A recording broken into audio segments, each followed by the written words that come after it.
Ô, meus amigos, Romanos capítulo 2, versículo 14 fala assim: porque quando os gentios que não têm lei fazem naturalmente as coisas que são da lei, não tendo eles lei, para si mesmos são lei. Então é aquilo que eu falo.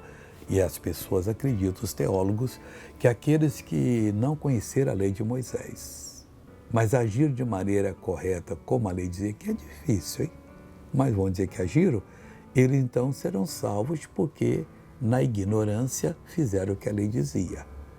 É chamada lei da consciência.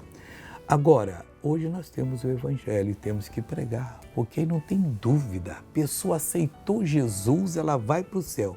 Rejeitou, coitada, rejeita para ir para a perdição, porque Deus é justo.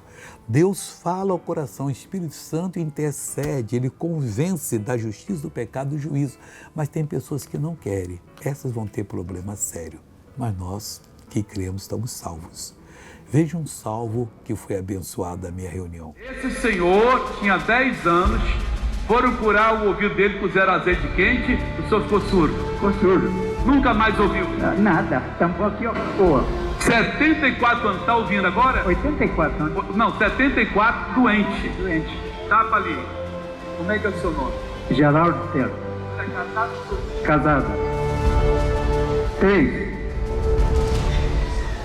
É pedreiro. Geraldo, que beleza!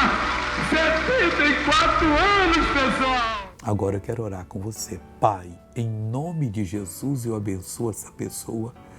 Eu proíbo qualquer mal na vida dela e mando que saia, que vá embora, que desapareça, não fique mais, em nome de Jesus Cristo.